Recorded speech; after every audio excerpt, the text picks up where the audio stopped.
The massive screen inside Earth's Unified Defense Command Center displayed a troubling sight. Thousands of unknown objects were moving through deep space, all headed directly toward the solar system. The room, buried 2 miles beneath the Rocky Mountains, was filled with the soft hum of advanced computers and quiet murmurs of the staff. General Robert Smith stood with his hands clasped behind his back, his weathered face illuminated by the blue glow of the displays. Around him, teams of analysts and military personnel worked at their stations, monitoring the approaching threat. "How long until they reach the outer defense perimeter?" the general asked, his voice steady despite the gravity of the situation. A young officer named Mike looked up from his screen. "At their current speed, 72 hours, sir. The fleet size is unprecedented. We're counting over 3,000 ships." The general nodded slowly. Earth had been expecting this day. For years, their long-range sensors had detected various alien civilizations, fighting among themselves in distant star systems. It was only a matter of time before one of them turned their attention to Earth. What these aliens didn't know was that humanity had not been sitting idle, hidden from prying eyes. Earth had made extraordinary technological leaps in the past decades. The biggest breakthrough had come 5 years ago, with the development of space-time manipulation technology. "Get me a direct line to the World Defense Council," General Smith ordered, "and bring Project Lightfold to standby status." Within minutes, the faces of 12 council members appeared on the surrounding screens. They represented every major region of Earth, united in the planet's defense. "Ladies and gentlemen," the general began, "the situation we've prepared for has arrived. A large alien fleet is approaching our solar system. I recommend we proceed with Protocol 7. The council members exchanged glances. Protocol 7 was their standard response to first contact with potentially hostile forces. A single clear warning. "Agreed," said the council head, an older woman with silver hair. "Send the warning. If they choose to ignore it, they'll learn about humanity's true capabilities the hard way." General Smith turned to the communications officer, John, who was already preparing the transmission. "Send it on all known frequencies, in all formats we've decoded from their communications." The message was simple, direct, and translated into every alien language their computers had managed to decipher from years of intercepted communications. "Turn back. This is your only warning." The room fell silent as the message was transmitted. On the main screen, they watched as the signal reached the alien fleet. Minutes passed as they waited for a response. "Sir," Mike called out, "we're detecting increased energy signatures from their ships. They're not slowing down. If anything, they're accelerating." General Smith's jaw tightened. He'd hoped it wouldn't come to this, but they were prepared nonetheless. "Begin evacuation procedures for all major cities. Alert all Lightfold stations to begin power-up sequences." Around the world, hidden facilities hummed to life. Beneath oceans, within mountains, and in secret underground bases, Earth's real defense system began warming up. The aliens would be expecting primitive weapons, missiles, perhaps crude energy weapons. They would never imagine what humanity had actually achieved. "Sir," John reported, "we're receiving a response from the alien fleet." The message appeared on the screen, translated by their computers. "Primitive species. Your warning is noted and dismissed. Prepare for integration into the galactic order. Resistance will result in planetary bombardment." A slight smile crossed General Smith's face. The aliens' arrogance would be their downfall. They had no idea they were flying straight into the most sophisticated trap ever created by human hands. "Send no further communications," he ordered. "Let them come. Activate all early warning systems and begin the countdown sequence for Project Lightfold. When they cross Mars' orbit, they'll learn exactly why they should have heeded Earth's warning." As the alien fleet continued its advance, Earth prepared its surprise. Sometimes, the general thought, being underestimated was humanity's greatest advantage. In 3 days, these aliens would learn that the hard way, if they survived to learn anything at all. On the bridge of the massive flagship Conqueror, High Commander Max stood before the holographic display of the Sol system. His dark uniform, adorned with medals from 100 successful conquests, gleamed under the soft lighting. Around him, his crew worked at their stations, monitoring the fleet's progress toward the primitive planet called Earth. Such a simple warning, Max mused, replaying Earth's message once again. Turn back. This is your only warning. He let out a short laugh that his bridge crew quickly echoed. High Commander, his second-in-command Bill reported, our scout ships have completed their analysis of Earth's defensive capabilities. They appear to have basic satellite systems and a small number of orbital platforms. Nothing our fleet can't handle in seconds. Max nodded, pleased with the report. It was always the same with these developing worlds. They discovered faster-than-light communications just enough to detect approaching ships, then tried to bluff their way out of conquest. In his 30 years of expanding the galactic order, he had never encountered a civilization that could actually back up such bold threats. Show me their military capabilities again, he ordered. A holographic display shifted, showing Earth's visible defenses, a few hundred satellites, some crude space stations, and a handful of defensive platforms around their moon. Their ships were so primitive they hadn't even reached their own Mars yet. 3,000 of our most advanced warships against this. Max gestured at the display. It's almost embarrassing. They don't even have basic gravity manipulation technology. The bridge crew laughed again, sharing their commander's confidence. They had conquered worlds far more advanced than Earth. This would be nothing more than a routine integration mission. Sir, Bill said, checking his readings, we've detected that they're evacuating their major population centers. Perhaps they're more reasonable than we thought. They might surrender before we even need to demonstrate our power. But Max shook his head. No, they're still trying to maintain their bluff. These primitive species often think they can trick us into believing they have some secret weapon. He walked around the holographic display, studying Earth from different angles. Send a message to all ship commanders. We'll proceed with standard conquest formation. As Max issued his orders, the massive fleet began spreading out into an attack pattern they had used countless times before. 3,000 ships, each capable of destroying a small city, arranged themselves in a perfect geometric formation that would allow them to surround the planet completely. Time to their Mars? Max asked. 48 hours at current speed, High Commander. Max nodded, satisfied. Send another message to Earth. Let's see how they respond to a proper show of force. The message was transmitted. Your planet has been chosen for integration into the galactic order. Your technology level is insufficient for independent status. Surrender now and become productive members of galactic society. Resist, and face planetary bombardment. You have 48 hours to respond. The bridge fell silent as they waited for Earth's reply. Minutes passed. No response, High Commander, Bill reported. As expected, Max said, smiling. They realize their bluff has failed. Maintain course and speed. When we reach Mars, we'll launch a demonstration strike on one of their smaller cities. That usually convinces them quickly enough.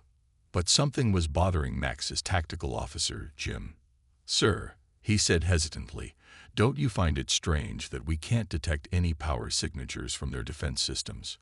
Even primitive weapons give off some energy readings. Max waved off the concern. They're probably trying to hide whatever limited capabilities they have, a common but useless tactic. He turned to address his entire bridge crew. I've seen this 100 times before. They try to appear mysterious and dangerous, hoping we'll turn back. Then, when we arrive, they have nothing but primitive weapons and empty threats. The crew nodded in agreement. After all, their scanners showed nothing that could possibly threaten their advanced fleet. Earth was just another primitive world that would soon join the galactic order, whether they wanted to or not. If only they could see the smile on General Smith's face as he watched their fleet approach his trap. Deep beneath the Pacific Ocean, in a facility known only to a handful of people, Major Tom Harris watched as technicians prepared Project Lightfold for its first real combat test. The enormous chamber, carved into the bedrock beneath 2 miles of water, hummed with power as the quantum computers came online. "System check complete on Array 7, reported his lead engineer Paul, his voice echoing off the metallic walls. "All Lightfold generators are showing green status." Tom nodded, his eyes fixed on the central display showing all 36 arrays spread across Earth. Each one was a marvel of engineering, capable of bending space-time itself. They had tested the system dozens of times on small objects, but never on anything approaching the scale of an alien fleet. "Status report from all stations," Tom called out, his voice steady despite the pressure weighing on his shoulders. One by one, the other hidden facilities around the world reported in. Atlantic Array, all systems green. Arctic Station, ready and charge. Indian Ocean Platform, standing by. Mediterranean Hub, all systems nominal. The reports continued until all 36 stations had checked in. Each facility represented years of secret work and technological breakthroughs that had changed humanity's understanding of physics itself. A message flashed on Tom's screen, a direct call from General Smith at command. He accepted it immediately. "Major Harris," the general's face appeared on the screen. "The alien fleet will cross Mars orbit in 24 hours. Are we ready?" Tom looked around at his team, each person focused intently on their work. "Yes, sir. All the rays are charged and calibrated. The targeting systems are tracking each alien ship individually." "Good," the general nodded.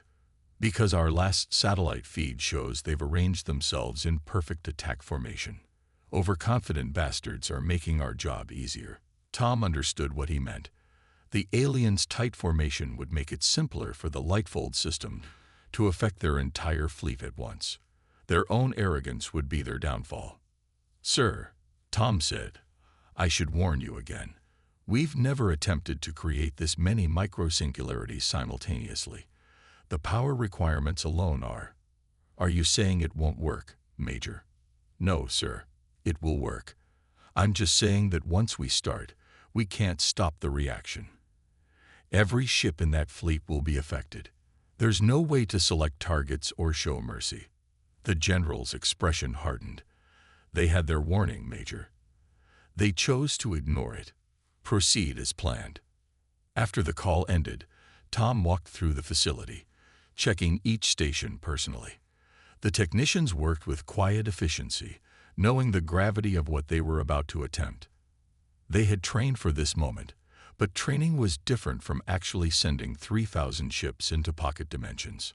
"Power levels are holding steady at 98%, Paul reported. "All quantum stabilizers are functioning perfectly." Tom stopped at the main control station, where a 3-dimensional map showed both the alien fleet and Earth's hidden defenses. The aliens still had no idea what awaited them. Their sensors, advanced as they were, couldn't detect the Lightfold technology because they weren't even looking for anything like it. "Begin final countdown sequence," Tom ordered. "All stations, initiate quantum field synchronization." Around the world, in deep ocean trenches and mountain bunkers, the most advanced technology ever created by human hands prepared to fire. The Lightfold arrays, each one capable of tearing holes in spacetime, powered up silently. "Sir," one of the younger technicians called out, "I'm picking up some strange readings from the alien fleet. They might be preparing their weapons." Tom smiled slightly. "Let them. In 24 hours, they'll wish they had taken our warning seriously." He looked at the main screen one last time, watching the dots that represented the alien ships moving steadily closer. They had no idea that their tight, perfect formation was exactly what Earth had hoped for. No idea that their show of force would become a demonstration of their own hubris. "Send word to all stations," Tom said. "Rest well. Tomorrow, we show the galaxy why Earth should never be underestimated." The alien fleet crossed Jupiter's orbit in perfect formation, their massive ships gleaming under the distant sunlight. On Earth, every military installation was tracking their movement. Cities had been evacuated, with civilians moved to underground shelters built decades ago for exactly this purpose. Inside the Pacific Command Center, Major Tom watched as new data streamed in from their deep space sensors. The aliens were broadcasting their demands continuously now, growing more threatening with each passing hour. Another message coming in, Paul announced from his station. The alien commander's voice, translated by their computers, filled the command center. Earth forces, your silence only proves your weakness. We have detected your evacuation efforts. A wise choice. Surrender now, and we will minimize civilian casualties. Continue to resist, and we will make an example of your world. General Smith's voice came through on the secure channel. Major Harris, status report. All systems ready. Sir, Tom replied, checking the final diagnostics. Lightfold arrays are charged to maximum capacity. Quantum field generators are stable. We're just waiting for them to enter the target zone. The aliens had no idea they were flying into carefully calculated positions. Each ship would be caught in its own micro-singularity, created by the precise intersection of quantum fields from multiple Lightfold arrays. Their weapons are hot, called out one of the sensor operators. Energy readings suggest they're preparing for orbital bombardment. On the main screen, the alien fleet approached Mars. Their 3,000 ships moved with military precision, maintaining perfect spacing that would allow them to surround Earth completely. They were expecting a primitive civilization, with basic orbital defenses. Instead, they were about to face technology that broke the laws of physics as they understood them. New transmission from the alien flagship, Paul reported. This time, the alien commander appeared on screen. His uniform was covered in medals, his expression one of complete confidence. People of Earth, this is your final warning. We are now close enough to target any point on your surface. Your silence has been noted as defiance. You have 1 hour to surrender, or we will destroy your largest city as a demonstration of our power. General Smith's voice came through again. Send them our response, Major. Tom nodded to Paul, who transmitted the message they had prepared. We warned you once. Remember that. The alien commander's response was immediate. Your primitive bravado is pointless. We have conquered hundreds of worlds more advanced than yours. Your technology is barely past the atomic age. What possible defense could you have? They're launching scout ships, reported the sensor operator. 12 small vessels breaking from the main fleet. Tom watched as the scout ships moved ahead of the main fleet. They would be the first to discover just how wrong their commander was about Earth's technological capabilities. Sir, Paul called out, the scout ships will enter the outer range of Array 7 in 5 minutes. Let them come, General Smith ordered. But hold the main attack until the entire fleet is in position. We only get one shot at this. The tension in the command center was palpable as they watched the scout ships approach.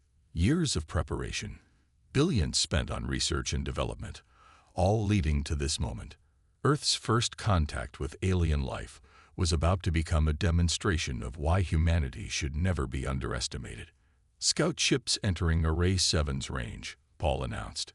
Main fleet is accelerating. They'll reach optimal position in 17 minutes. Tom looked at the complex equations scrolling across his screen, each one representing another calculation in the massive network of quantum fields they had created. The aliens thought they were dealing with a primitive species that could barely reach their own moon. In minutes, they would learn just how wrong they were. Final message from the alien commander, Paul said. The commander's voice was filled with contempt. Your time is up. Prepare to witness the consequences of your defiance. General Smith's response was quiet but firm. Let them come, Major. Show them why they should have listened to our warning. The countdown began. In 17 minutes, the galaxy would learn that humanity was not to be trifled with. The alien fleet passed Mars' orbit, their massive ships casting long shadows across the red planet's surface. In Earth's hidden facilities, hundreds of technicians worked with practiced precision, making final adjustments to the Lightfold arrays. Major Tom stood at his command station, watching as the scout ships approached the first detection grid. They still hadn't noticed the quantum distortions that were slowly building around them. Their sensors, advanced as they were, simply weren't designed to detect the impossible.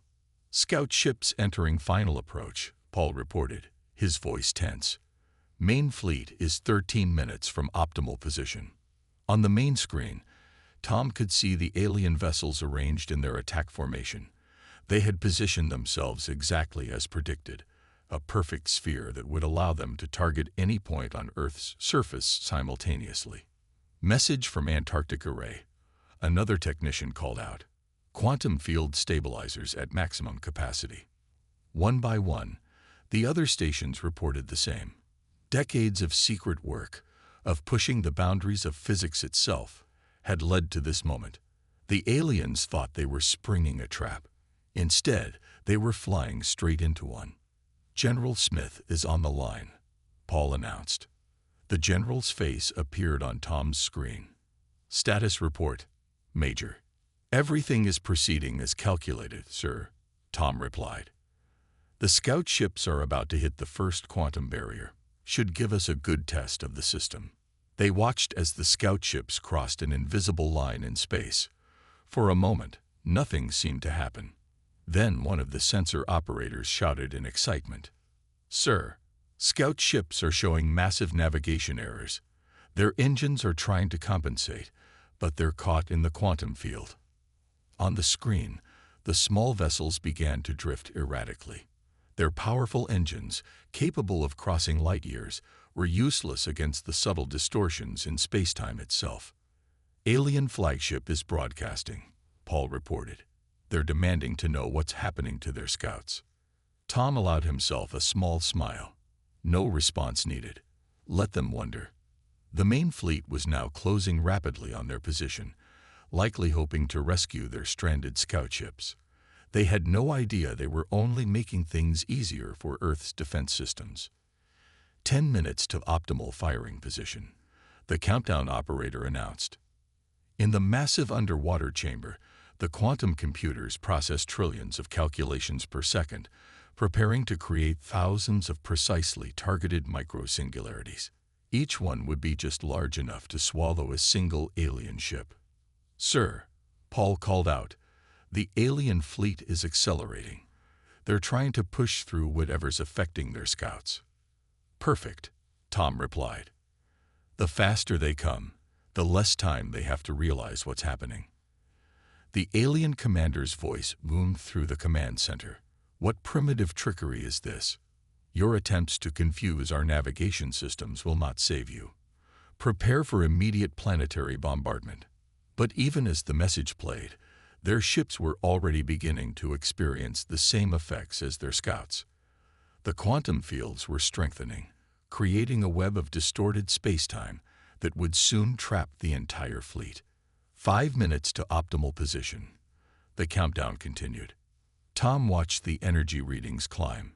Every lightfold array on Earth was now operating at full power, creating a trap that violated the very laws of physics as the aliens understood them. "Major," General Smith's voice was firm, "commence final power-up sequence." Tom nodded to his team. Around the world, in secret bases and hidden facilities, Earth's greatest technological achievement prepared to fire. The quantum computer's humming grew louder, filling the underwater chamber with a sound like 1,000 singing crystals. 3 minutes to optimal position, the countdown operator announced. On the main screen, the alien fleet had finally realized something was wrong. Their perfect formation was beginning to waver as ships struggled against the increasing quantum distortions. But it was too late. They were already caught in Earth's trap. "Alien flagship is broadcasting on all frequencies," Paul reported.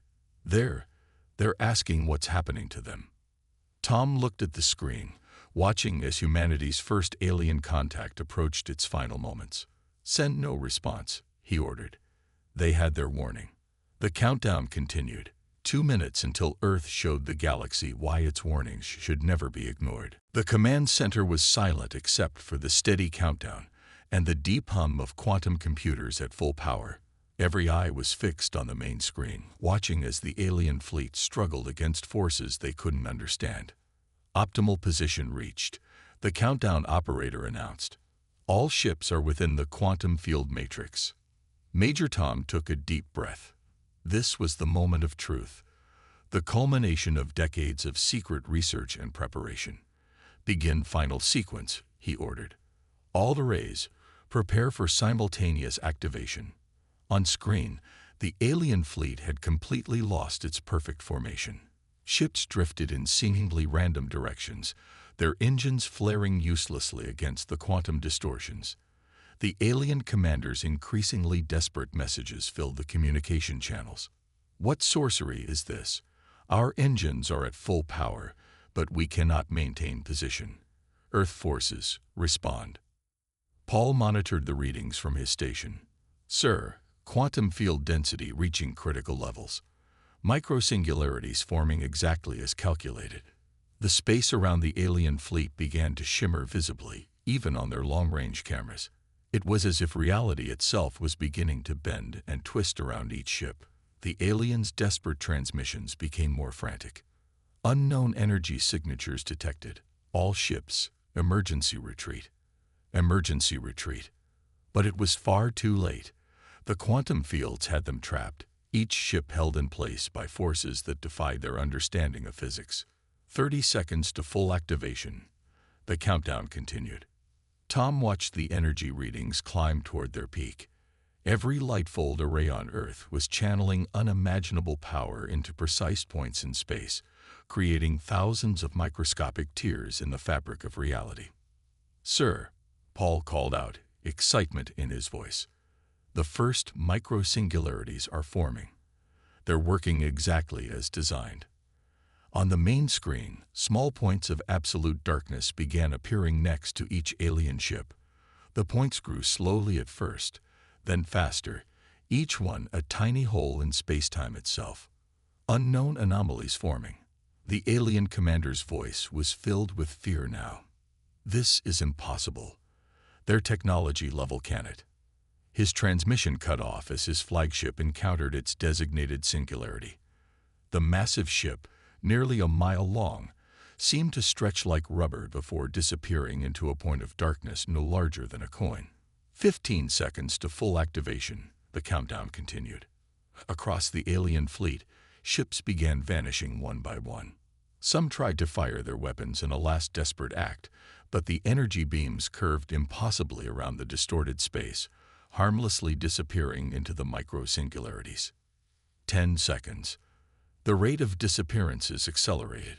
Hundreds of ships vanished each second, drawn into precisely calculated points of no return. The aliens' communications devolved into chaos, their confident threats replaced by panic and disbelief. 5 seconds. The quantum computers reached their peak output. The humming in the command center became almost deafening as reality itself bent to humanity's will. 3, 2, 1. There was a moment of perfect silence. Then, in less time than it takes to blink, every remaining alien ship vanished simultaneously. 3,000 points of darkness flickered briefly in space, then winked out of existence. Report, Tom called out, his voice steady despite the historic moment they had just witnessed. Hall's fingers flew over his console. All microsingularities functioned perfectly, sir. They've already collapsed on schedule. No residual quantum distortions detected. The system worked exactly as designed. The command center erupted in cheers. Decades of work, countless hours of calculations and preparations had paid off perfectly. Earth's first contact with alien life had lasted less than an hour. Message from General Smith, Paul announced, and the room quickly fell silent. The general's face appeared on the main screen, a rare smile visible. Excellent work, everyone. Major Harris, what's the final count? Tom checked the numbers scrolling across his screen. 3,012 ships accounted for. Sir, no survivors, no debris. Every single vessel was successfully transported to the designated pocket dimensions. The general nodded solemnly. Let's hope the rest of the galaxy takes note. broadcast the prepared message on all frequencies. As Earth's response beamed out into space, Tom looked at the now empty screen where the alien fleet had been. From threat to memory in just seconds, a clear demonstration of why Earth's warnings should never be ignored. 1 week after the incident, Major Tom Harris stood on the observation deck of the Pacific Command Center, watching the sunset over the ocean. The world had changed after that day. Humanity's first contact with alien life had lasted less than an hour, but its impact would echo through history forever. "Beautiful evening," General Smith said, walking up to stand beside him. In his hand, he held a tablet showing the latest deep space scans. No sign of any other alien fleets in the sector. "Seems our message was received loud and clear." Tom nodded, remembering the transmission they had sent immediately after the battle. To all spacefaring civilizations, Earth's warning was ignored. The consequences were absolute. "We wish for peace, but we are prepared for war. Choose wisely." The quantum computers finished analyzing the alien ship data, the general continued. "Before they vanished, we managed to download significant portions of their database. Fascinating stuff." "What did we learn?" Tom asked, turning away from the window. "They called themselves the Galactic Order, had conquered hundreds of worlds, all of them less advanced than Earth. They'd never encountered a civilization that had developed quantum technology, never imagined it was even possible at our stage of development." The general handed Tom the tablet. On it were images of dozens of alien worlds, all now part of this galactic order. Some looked similar to Earth, others were completely foreign. All of them had fallen to the same fleet that Earth had defeated in seconds. "Sir," Tom said, voicing the concern that had bothered him all week, "what if they send a larger fleet next time?" The general smiled. "That's why I'm here, actually. The World Defense Council just approved Project Lightfold Phase 2. We're building more arrays. Next time, we'll be ready for 10,000 ships if necessary." In the distance, the sun dipped below the horizon, painting the sky in brilliant orange and red. Cities around the world were returning to normal as civilians emerged from their shelters. Life went on, but with a new understanding of humanity's place in the universe. "The public announcement goes out tomorrow," the general said. "We're revealing everything. The quantum technology, the arrays, all of it. No point keeping it secret now. The whole galaxy knows we have it." Tom thought about how much would change. Earth had proven itself not just capable of defending against alien threats, but technologically superior to at least some galactic civilizations. The balance of power had shifted dramatically. "Already getting reports of changes out there," the general continued. "Other alien civilizations are broadcasting peace messages. Some are offering trade deals. Seems defeating the Galactic Order earned us quite a reputation." A small alert flashed on the tablet. Another transmission from deep space. This one was different from the threats they used to receive. It was an invitation to join a coalition of peaceful spacefaring races. "They're calling us the Silent Guardians now," the general chuckled. "One warning, then decisive action. The diplomatic corps is going to have their hands full." Tom looked up at the darkening sky, where stars were beginning to appear. Somewhere out there, 3,000 alien ships were trapped in pocket dimensions, a permanent reminder of why Earth should never be underestimated. "What happens now, sir?" he asked. Now we do what humanity does best. We adapt, we grow, and we prepare. There's a whole galaxy out there, Major. Some will want to be friends, others might still want to test us. Either way, we'll be ready." The last light of day faded, leaving the stars to shine brightly above. Humanity had faced its first major galactic test and emerged victorious. They had proved that despite their relatively young age as a spacefaring race, they were not to be trifled with. "One more thing," the general said, heading toward the door. "The Council wants you to lead the defense technology sharing program with our new allies. Seems fair. You did help design the system that saved Earth." Tom nodded, his eyes still on the stars. Somewhere up there, other civilizations were watching Earth with new respect, and perhaps a healthy dose of fear. They had learned an important lesson. Earth's warnings should never be ignored, because sometimes the quietest species are the most dangerous ones.